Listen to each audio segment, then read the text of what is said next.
Erev Tov, I'm Stephen Ben-Nun. You are watching Israeli News Live. We'll be talking about several stories this evening. We're definitely on the brink of world war is our main topic, a special report I'll be doing on this evening with you on this. The NSA was targeted by a terrorist attack according to CNN News today in the United States and Maryland. From what we understand, one gunman, one of the terrorists there were killed, another was arrested, and two people were actually injured in that attack. The Arabs in Israel have warned of an explosion on the Land Day anniversary. Of course, the Land Day anniversary came and went, and there was very little violence whatsoever. Of course, there was rioting in different parts of the country, but not as explosive as the Palestinians had promised it to be. Also, the Czech president, Zeman, is actually going to attend Victory Day celebrations in Moscow. We certainly applaud him for doing that.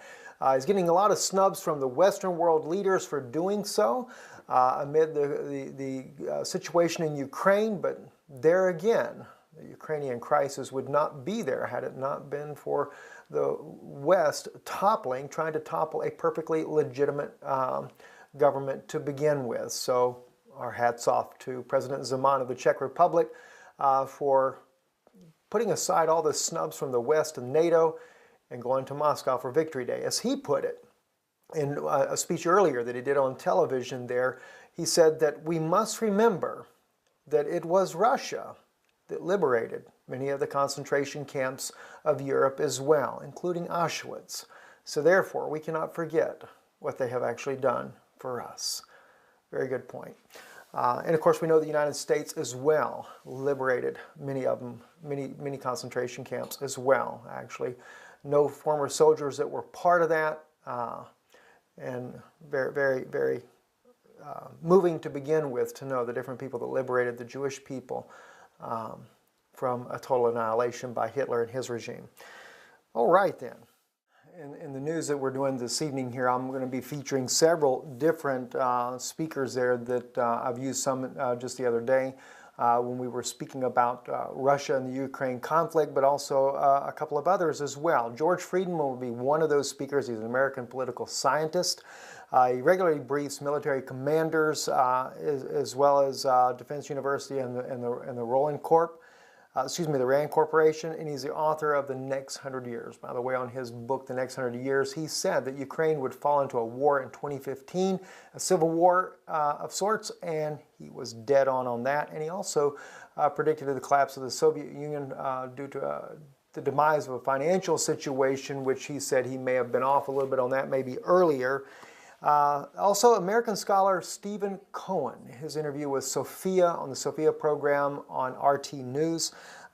He is a scholar, an American scholar on Russian affairs, and very interesting interview there that he did. Dr. Paul Kengor, professor of political science from Grove City College.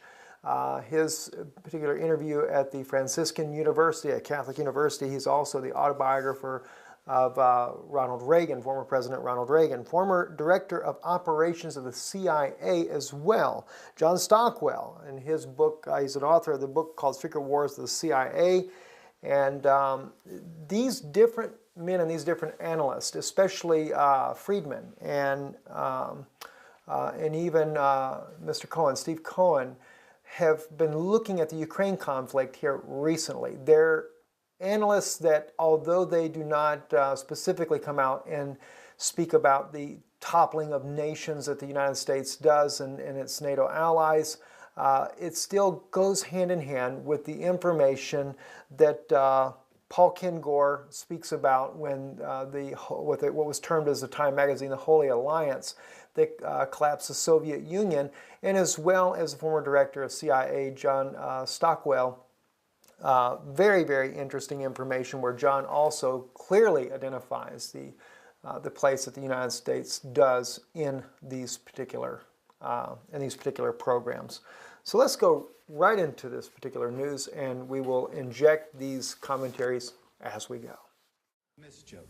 Every covert operation, of course, rationalized in terms of national security or anti-communism. We've got lots and lots and lots of these out in the public record. The world is only so big, these things are never completely secret. You can read for yourselves at great length about these things.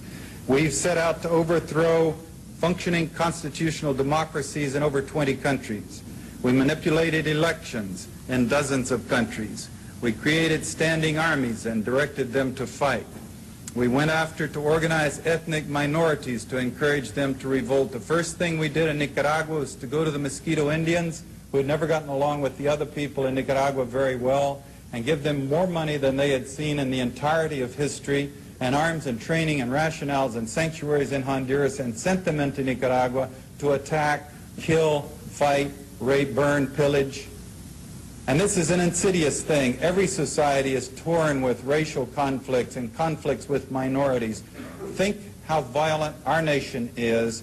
Think what if there were a superpower so big that we didn't dare even flap back or strike back at them, that were coming to our minorities with huge sums of money and arms and training people from our minority groups and sending them into the country to do open acts of violence. How we would rise up and the bloodbath that would ensue. And this has been a technique the CIA has used in Nicaragua, in Thailand, in Vietnam, in Laos, in the Congo, in Iran, Iraq with the Kurds, in different parts of the world. We created, trained, and funded death squads like the Treasury Police in El Salvador that are responsible for killing as many as 70,000 people, according to the count of the Catholic Church. And we've assassinated world leaders, including the United States President in 1963, and I'll get to that in more detail in just a moment. Reuters published an article here recently on March the 27th. It's an article that's very disturbing, in fact. It's called Ukrainian Nationalist Battalion Ready to Battle Pro-Russian Rebels. I say it's disturbing because, in fact, with what I'm fixing to share with you here, it is very evident that we are on the brink of world war, and especially starting right off here in Europe. This is something that not many people want. Russia apparently does not want it, but Russia is very much realizes that it is definitely inevitable. They are being blamed. It's kind of interesting, as we brought out in the special report the other day, that the United States was very instrumental in toppling the perfectly legitimate government in Ukraine, and of course blaming it on the pro-rebels in the Ukrainian government. That's why we actually started this segment off with you, to be able to listen to the former CIA Director John Stockwell, and it's very, very pertinent information in light of what's happening in Ukraine and the news that I'm sharing with you there. As he put it about in Nicaragua, how that they took the Mosquito Indians, and the U.S. government funded them to go in, give them more money, as he said, than they've ever seen in their entire lives, and then train them, prepare them to go in to overthrow the Nicaraguan government, but not just overthrow it, to, as he put it, rape, burn, pillage. This is the exact same things that we are seeing in Ukraine. This is what the National Guard, you have to remember, Poroshenko, when he became the president after the legitimate government was overthrown, the legitimate government was overthrown, Poroshenko became president, and the military, he was concerned, would not be faithful to him, because there's many Eastern Russian Ukrainians that are part of the military, and they made it quite clear they were not going to go kill their own people. So he formed a new National Guard with the help of the West, the United States and NATO allies in doing this, and they have done exactly that. There are many, many films that we actually have. I cannot even share with you because they're too graphic. And they have done exactly that. They have murdered children. They have bombed, shelled. Even you will find out that they have actually, and this was according to the professor of, the American professor, Stephen Cohen, on the RT show, Russia Today show with Sophia, actually admits that in one of the violations that Kiev did of the Minsk agreement, Kiev actually violated, and to begin to shell in the Donetsk region, and they hit schools there on the day that the children were going back to school. It is intentional. It is an intentional bloodbath, to say the very least there. So at any rate, let me bring this article to you from Reuters. This is Reuters' article, Ukraine Nationalist Battalion Ready to Battle Pro-Russian Rebels. It says, Ukraine, the far-right Azov Battalion, whose symbol resembles a black swastika on a yellow background, is preparing to defend the port city of Mariupol in southeastern Ukraine. Alongside the army, and the use of symbols echoing Nazi emblems have caused alarm in the West and Russia. I don't think it's caused alarm in the West. They may say it audibly, but clearly, of course, Vladimir Putin actually has brought this up already. I've heard it on the news there, and he says, why is Kiev allowing this particular emblems, and not just the swastika? We've actually seen film footage of them carrying SS flags, Nazi SS flags, into battle. But anyway, they say that, and let me say this, there are Western leaders that would be troubled by this, because remember, the Obama administration does not speak for all the Americans by far. We have many American supporters of Israel, for example. They back Israel. And of course, the Obama administration does not back Israel at all. We will be going to this issue as well, Israel and the overthrow of the government there in Israel, the destabilization of Israel, because they're all linked together. But anyway, it says, said here, and could return to haunt Kiev's pro-Western leadership when fighting eventually ends. Let's read that again, that last part there. They use the symbols echoing Nazis. The Nazi emblems have caused alarm in the West and Russia, and could return to haunt Kiev's pro-Western leadership when fighting eventually ends. Exactly, because what? That would be like the United States sponsoring Hitler during his fight, during his war. But nonetheless, what does this show us? The United States, along with NATO, the allies of NATO there, they are fighting the crusades for the Vatican, for the Pope of Rome. This is why we see that the Pope of Rome in September is actually going, this year, September 2015, I believe it's on the 22nd of September, he arrives in Washington, D.C. He will go to the White House first. Then the next day, he actually goes and speaks to both houses of Congress, the Congress and to the Senate. He'll be speaking there. And then after that, he goes to New York, to the United Nations, and speaks at the United Nations General Assembly. He is exalting himself as the world's leader. Not to mention here recently in a news article, it is published that he is now doing miracles. He has turned a dry vial of dry blood into a liquid blood. That has been reported on the news now. So he is the miracle worker. He is going to assert his authority. He's going to proclaim peace. And by the way, the proclaiming peace is very interesting. I was actually trying to highlight an article about him and this very issue that we were going to use in the news. And every time I highlighted it, the last word in the article was the word peace. It would not highlight. Period. It would not highlight. I tried several times, had to turn the computer off, turn it back on. Finally, I had to write it in myself.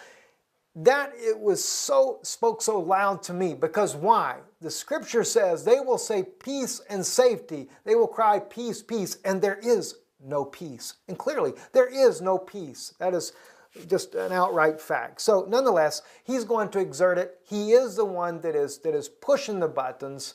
The United States is definitely at his beck and call, and we see that all the world leaders go to the Vatican to begin with. The President of the United States, the Ukrainian President, the current Prime Minister of Ukraine, even Russia's President, Vladimir Putin, has been to the Vatican.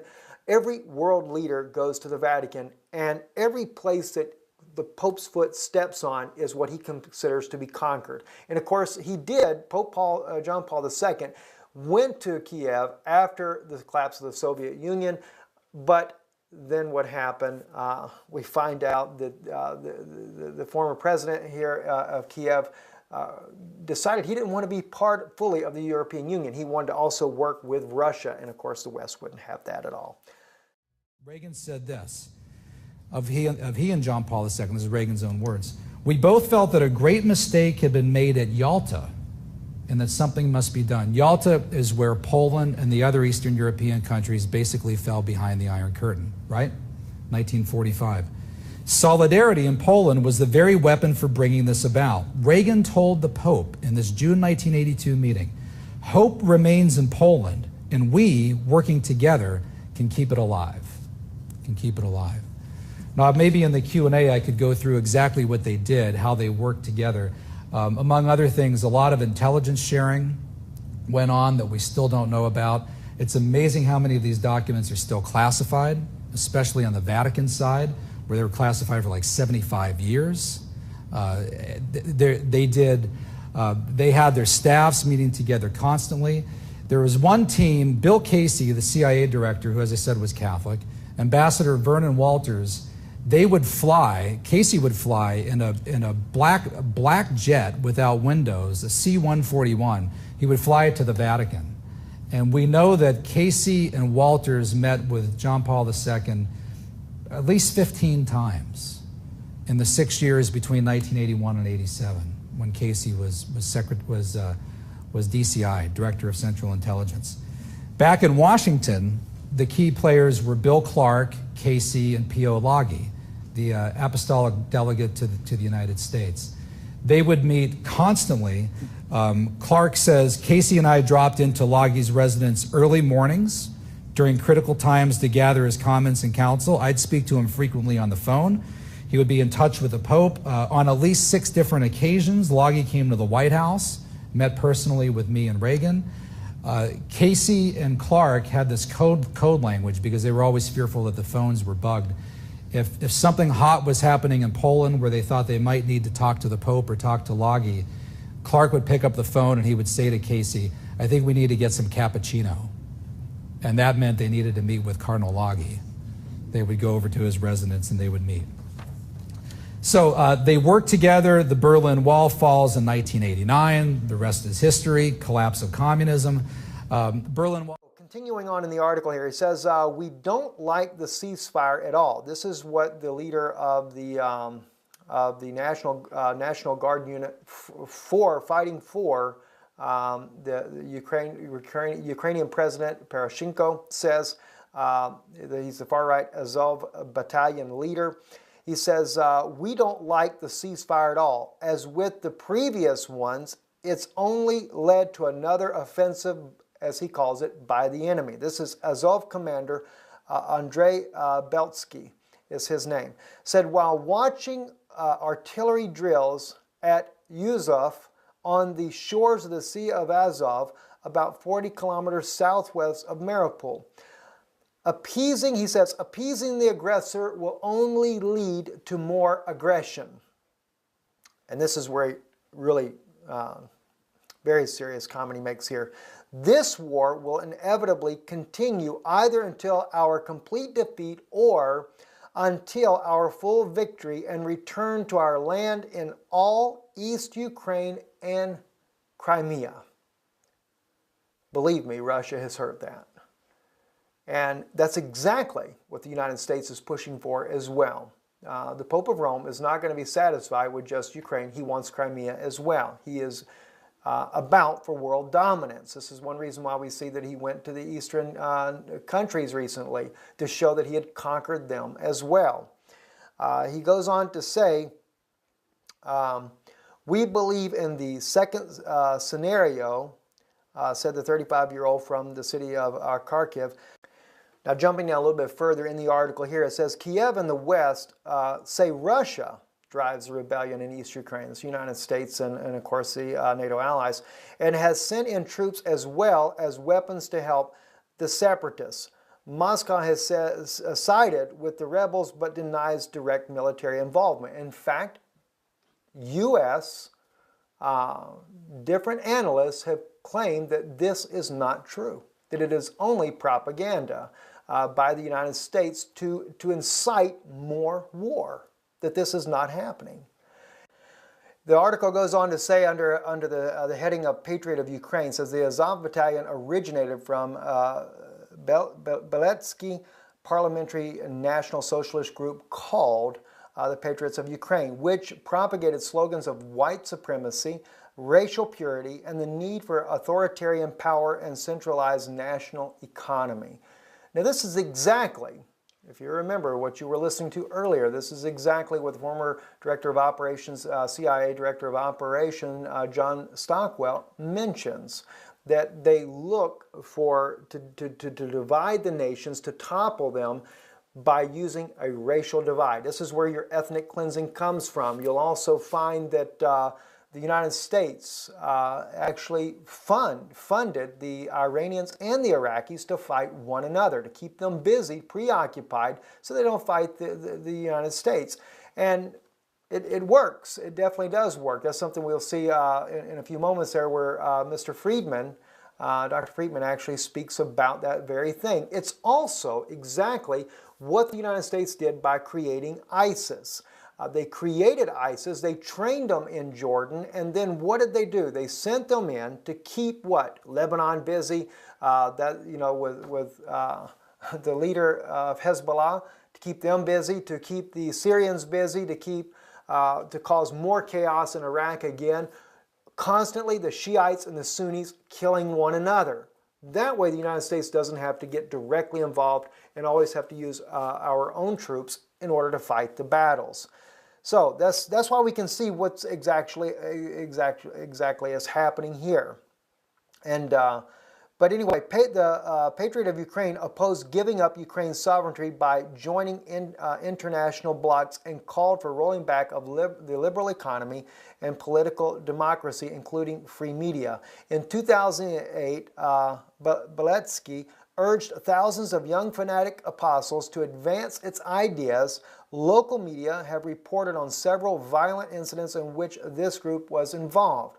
So we can see that there was already, that incitement had began quite some time back. And from what we understand with John Stockwell, that's exactly the way the West does in toppling legitimate democracies. When he did it when he made his interview back in 1989, he said that the United States had toppled 20 at that time. Well, there have been a lot more since then, and Ukraine has now been added to the list.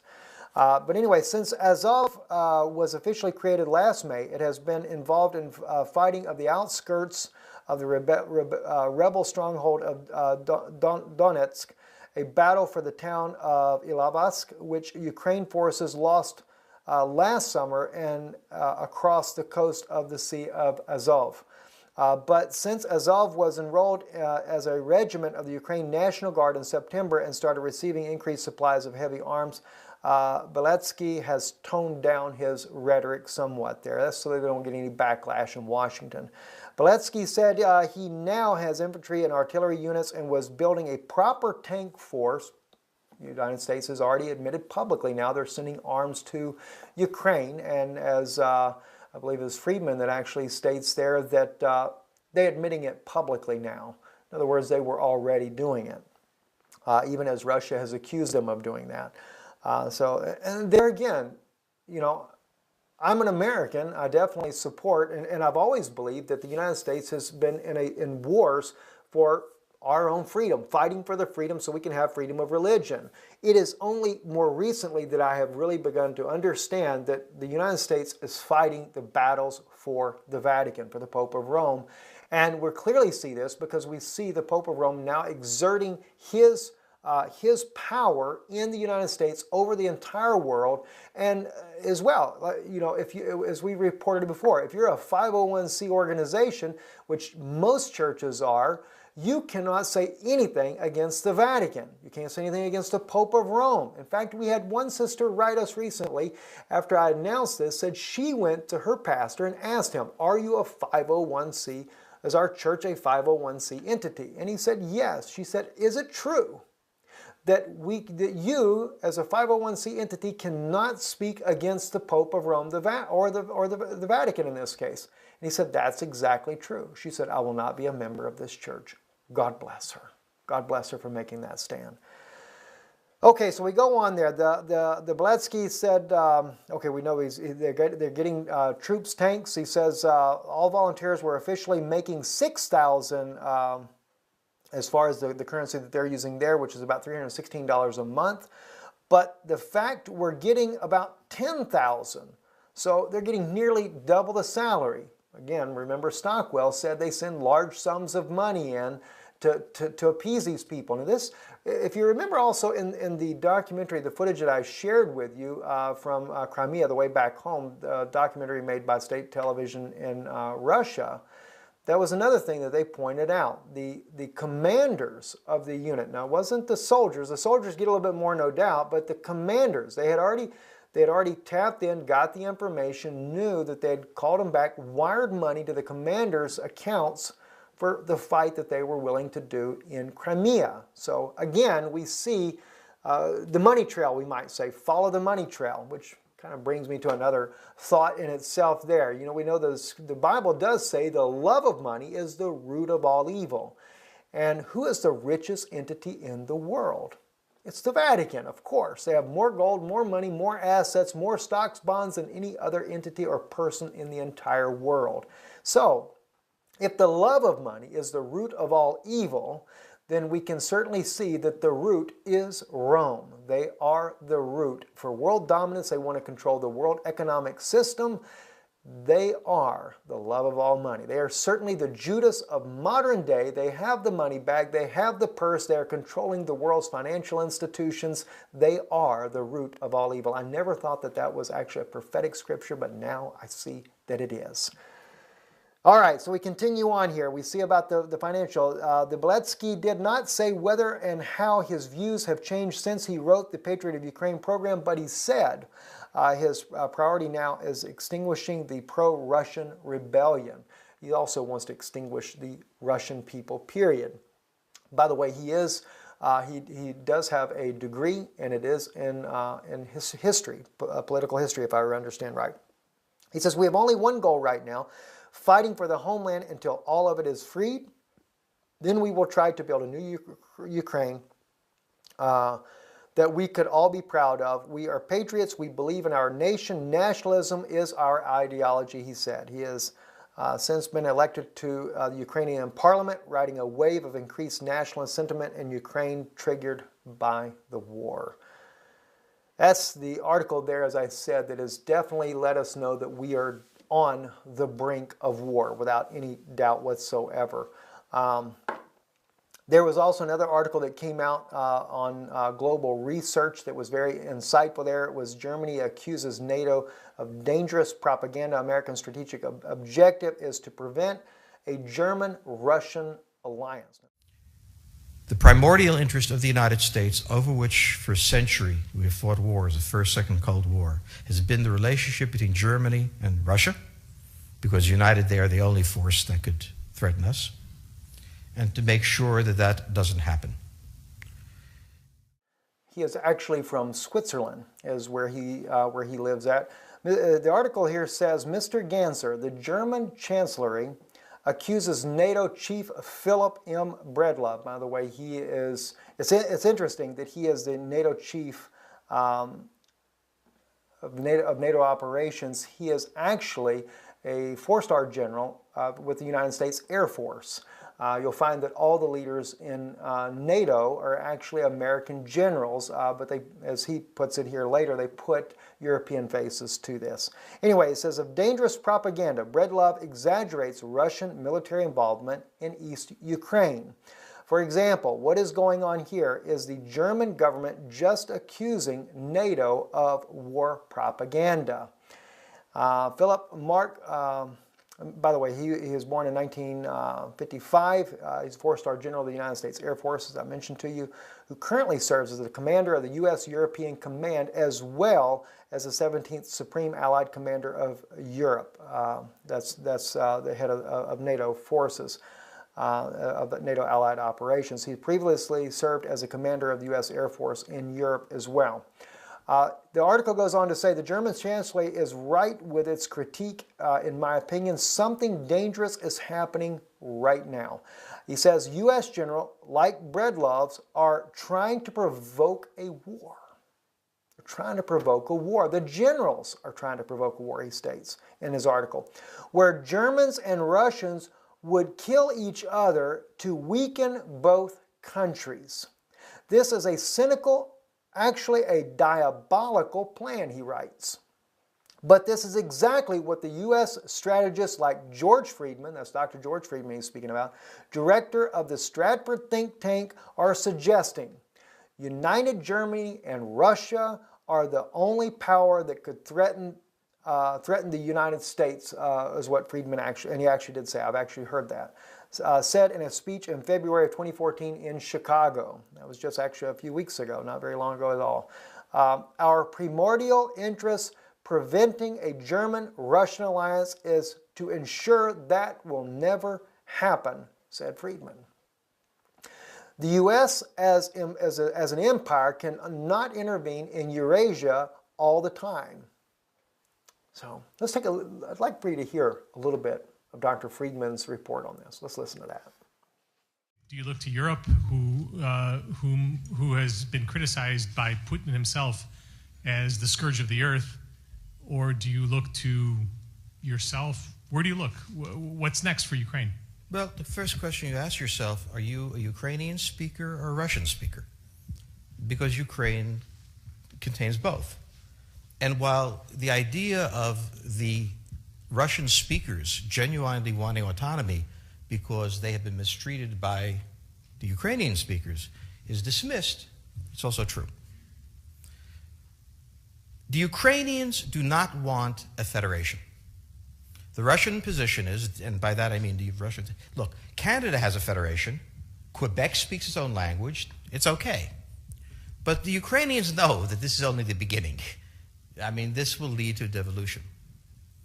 What you do, if you're a Ukrainian, is essentially reach out to the only country that will help you, which is the United States. Last week, 10 days ago, General Hodges, Commander U.S. Army Europe, visited Ukraine. He announced that U.S. trainers would now officially be coming, not just unofficially coming. He actually pinned medals on Ukrainian fighters, which by protocol of the military is not the way. Foreigners don't get to pin on, medals. But he did, showing that this was his army. He then left and in the Baltics announced that the United States would be pre-positioning armor, artillery, and other equipment in the Baltics, Poland, Romania, and Bulgaria, which is a very interesting point. So the United States, and now yesterday the United States announced that it would be sending weapons. Tonight, of course, they denied it, but they are. The weapons will go. In all of this, the United States has acted outside the context of NATO. Ganser goes on to say in this particular article, he says, how is NATO trying to fuel this conflict? NATO General Breedlove often sticks out by spreading exaggerated and untrue claims. This is how NATO is fueling the war. This is dangerous because the situation is very tense. As we know, on the 12th of November 2014, Breedlove claimed that Russian troops and tanks have marched into Ukraine, but that wasn't true, and it wasn't just a little thing. And by the way, that was also backed up by the scholar on Sophia's program, scholar Stephen Cohen, backed that up as well. He said that the Russians never did come in the way the United States was making it. Now, whether or not Russia has helped supply arms and weapons to the eastern Ukrainians, I can believe they have. There's without a doubt they have.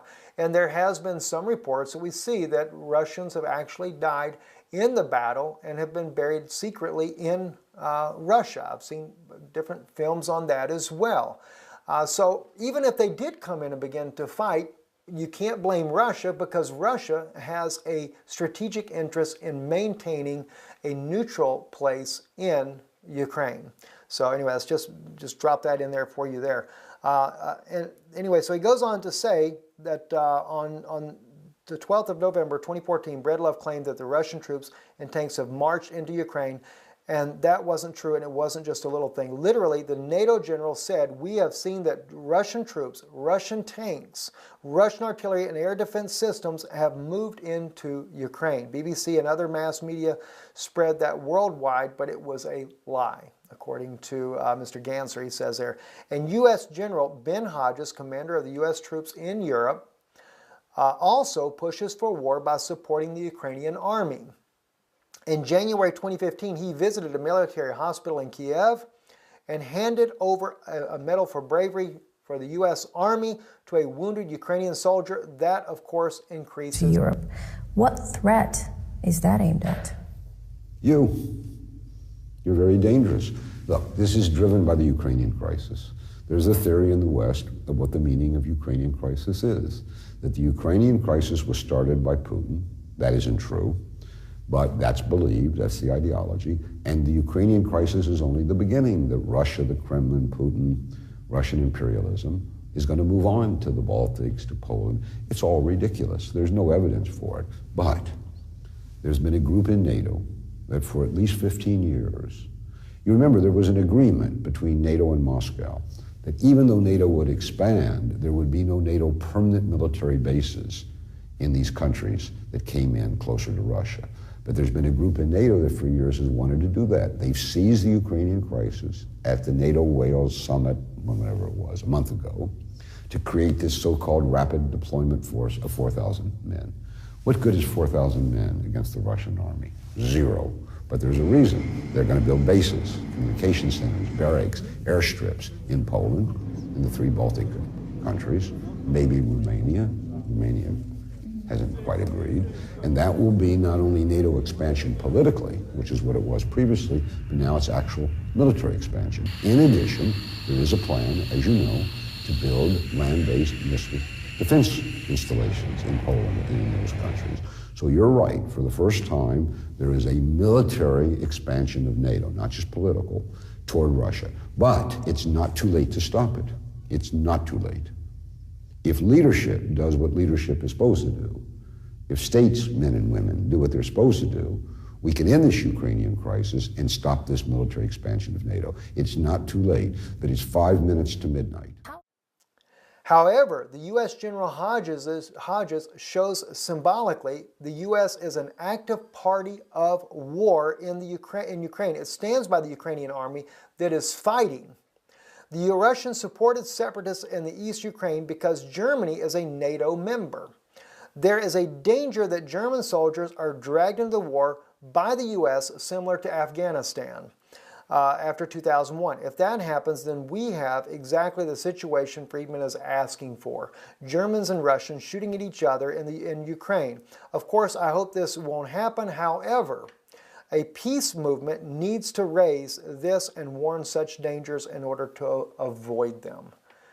Absolutely. Let's take a listen real quick to Stephen Cohen on his idea of diplomacy in this regards. The Soviet the Russian Foreign Office, everybody, and Europe said no, and Washington said no. No, you can't do that. Now what's happened? Nearly a year later, they asked Putin, please come to Minsk and discuss with Poroshenko, Russia, Ukraine, and Europe, a 3-way deal. 4,000 people have died. 1 million people have been turned into refugees. The Donbass has been destroyed. For an agreement that could have had without one shot fired in November 1 year ago. Who's responsible for that? Historians will look back and ask, who was responsible for the deaths of those people, that destruction, those refugees, when the outcome was available in November 2013 with a little diplomacy? That is a collapse of diplomacy. Why did the West exclude Russia from the negotiations in November? That's the question. In his article, he goes on to write, and we're going to kind of conclude this here in just a moment here, this is a very common thing. I mean that NATO lies, exaggerates, or deceives. Yes, regrettably, NATO has on a regular basis combined lies and war. In my book, NATO Secret Armies in Europe Staged Terror and Clandestine Warfare, I show how during the Cold War, NATO had built in Western countries supported by the CIA and British Secret Service M16 secret armies, of which existence the governments and populations didn't know anything about. Absolutely. Especially the U.S. generals are dangerous because they have been continuously fighting wars in different countries during the last 70 years, and as representatives of an empire, they are not only used to kill, but also to deceive. General Lehman Lemenser for example, who served as the Supreme Allied Commander of Europe, of NATO, between 1963 and 1969. So one of Breedlove's predecessors suggested in the 60s that the U.S. should stage a war against Cuba by destroying an American ship at the military base in Guantanamo Bay and by staging terror attacks in Washington. Does that sound familiar? Kind of like some of the reports we've heard in the United States that Obama's kind of spread orders about having certain things happen, but it didn't. To bring back memories about the 9/11 attacks, certainly does, doesn't it? Anyway, staging terror attacks in Washington, and then for both crimes accused Fidel Castro in order to get the American public behind the war. John F. Kennedy, however, stopped the operation, and it was called Northwoods. But it shows how dangerous the officers in the Pentagon are, he writes in there. How come that in those cases nobody raises its voice and we only read the same NATO statements with their arguments? The mass media in Germany are pushing people into a direct confrontation with Russia in a way the radicals in the U.S. like Stratford Director Friedman are asking for. It means they fuel animosity towards Russia, and very rarely there is a critical discussion about NATO or about the strategic interest of the U.S., those powers that are fueling the war in Ukraine. Now again, Stockwell, John Stockwell says in there that's exactly what they do, especially in the case of the racial issue. And of course the Germans have very good reason to want to fight Russia. It'd be easy to incite violence with the Germans because why? Russia came in. Russia, you have the East and West Germany after the war in 1945, and half the country was under Russian occupation. So there's a lot of animosity towards Russia in that regards there. Not to mention it was Russia and the United States fighting Germany because of Hitler's regime. There's a lot of still Nazi ideology floating around in Germany. But the problem is that German Chancellor Merkel, she actually has and wants to see a peaceful resolve to come with the Ukrainian crisis because she wants to get back to business as usual with Russia because 40% of Germany's exports go to Russia. So she's not as big into this, but nonetheless, the United States, with the Pope of Rome pushing for this global dominance, is definitely falling into this. Now, let's move into Israel. Now that you begin to start seeing the bigger picture of what's going on. Now, scripturally speaking, we could go in the Bible and we can clearly see where Daniel writes about how that the prince that shall come comes up strong with a small people, which are the Palestinians.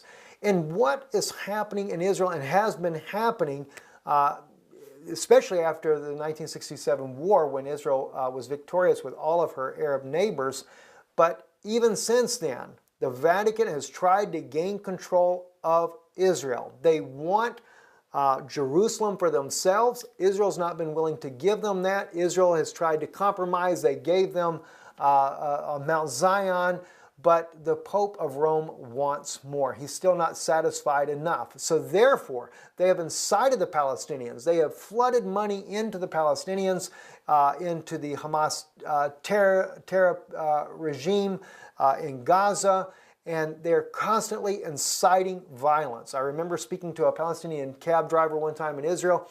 In fact, just recently, we were talking together, and he said to me, he said, you know, Stephen, he said, we used to not have these problems. He said, ever since the first Intifada, he said, something happened to the Palestinian people, and they just have gone crazy.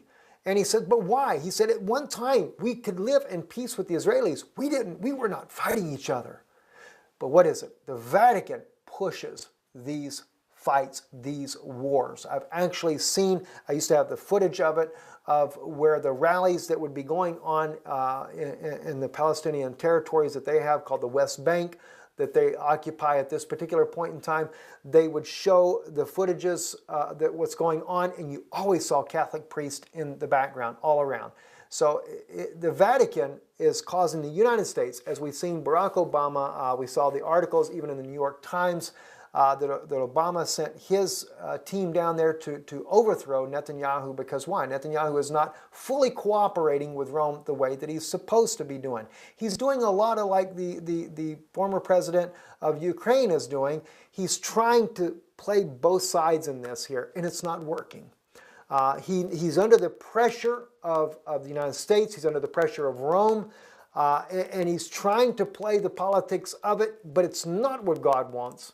And yet he's also trying, he sees the word of God. He's not supposed to give over Israel to Rome, to the United States, to the Palestinians, or anyone else. But this is exactly what they want. They're trying to destabilize the nation. They will cause, and if they don't split the nation soon, then he will have Hamas, that is the Vatican, will cause the United States to pressure Hamas, the Syrians, the Iranians, and they will fund that war, and then they will fund Israel to fight one another to do what? To cause us to kill each other off is what they're doing.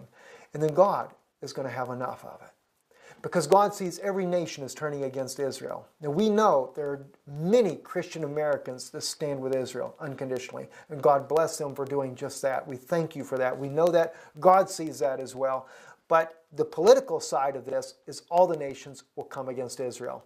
And no doubt that's why the Czech President Zeman will probably end up being ousted before long, because he stands with Israel. He's doing everything contrary to what the European Union, what the Pope wants. None of them like him because of this. But God bless him for making that stand. And God bless the American Christians for standing for the Jewish people of Israel and not turning your back on us. We know that you love us, but unfortunately, the Obama administration and the next administration, neither will have Israel's interests at heart. They're bringing the Pope of Rome to the United States to bring about his one world government.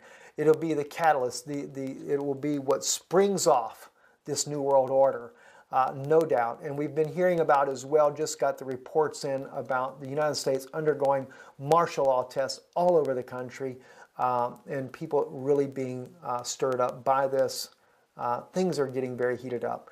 Anyway, if this news is valuable to you and you appreciate it, we do this 100% nonprofit. We're not a nonprofit organization, but we don't do this for profit, but it's your love and support that makes the news happen. So if that's all you listen to as the news, you don't listen to the biblical commentary that we do on Danuna Institute of Biblical Research, and you'd like to support this news programming, you can go to IsraeliNewsLive.org and you can contribute there. God bless you and thank you. Good night.